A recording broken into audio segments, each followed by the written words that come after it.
Hey you. Yeah, you. Hi. Nice to meet you. I'm Calvin. like the laundry, Calvin. but with less Landro and more. Calvin. And guess what? I've got a story for you. Just you and only you. And you can tell some other people too, that's fine, I guess. So, I was 7 and my family was on vacation. This means that my little brother was 6. His name is Michael, by the way, but all his friends call him Mike. Michael and I shared everything when we were little. You have probably noticed that by now I do not call my brother Mike. And this is because my brother is not my friend. At least he wasn't for a while. Not after the incident. So right, like my family's on vacation, and what do you do on vacation? You buy a bunch of dumb stuff, because that's just, you don't normally buy dumb stuff, but I guess you do that on vacation now because you're on vacation. Like fanny packs and like weird sunglasses and also like hermit crabs, but in this case we decided to buy fish, dude. Oh yeah, it's 2002, I'm 7 years old, and I think it's time for a beta fish in my life, personally, just for me, because I think I can take on that responsibility, because I'm 7 and I can do anything. But so here's the catch. Michael also gets a beta fish because my parents are impartial and want my 7-year-old world to fall apart. He even got the blue one. He knew blue was my favorite color, but he got blue anyways, and I got red, because he all of a sudden decided that red was no longer his favorite color. But it's okay. I named my beta fish Stitch, like Lilo and Stitch, in that movie. Meanwhile, my sibling named his Buzz Lightyear, and Buzz Lightyear isn't even blue and just, ugh. So, that was fine, I guess. Also, our dog was named Lilo. Like, it would have been really perfect, but he just ruined it. Anyways, we get back home from vacation, and a couple of days pass, and my parents realize that I'm 7 years old, and my little brother is 6, and taking care of animals doesn't really work out when you're too young to even pronounce the word aminals correctly.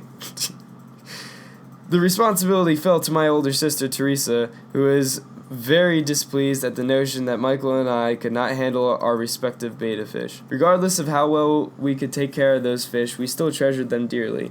They even shared a tank, but had a separator in the middle, because a typical social interaction for a beta fish is like when two people hang out and afterwards one isn't alive anymore. So we used to come home every day and watch our beta fish bump against the plastic walls of the small tank for a good bit, and then go play outside, and then watch the fish again. This kept up for about a week, and I had come to accept the fact that Stitch was red, even though blue is my favorite color. Like, it was really a milestone for me, and I think it really helped me to grow as a person. But one day, we came home from school, and my little brother saw the tank and dropped his lunchbox on the floor, like a lunchbox dropping noise, like a clunk, or a I guess is what it would sound like. So on the other side of the separator from Stitch was completely empty water. Teresa came out drinking a cup of tea and nonchalantly informed us that whilst she was cleaning the tank that day, she had taken out the separator before taking out the beta fish. Like the fish that are also called Japanese fighting fish. She didn't take out the fish before taking out the separator, so the separator that was separating the fighting fish no longer separated the fighting fish, and they fought like beta fish do. Although I still believe this was an inside job to cut her workload in half, I was admittedly ecstatic, I guess. Like, my fish was the heavyweight champion of the small plastic fish tank, and it had been proven once and for all that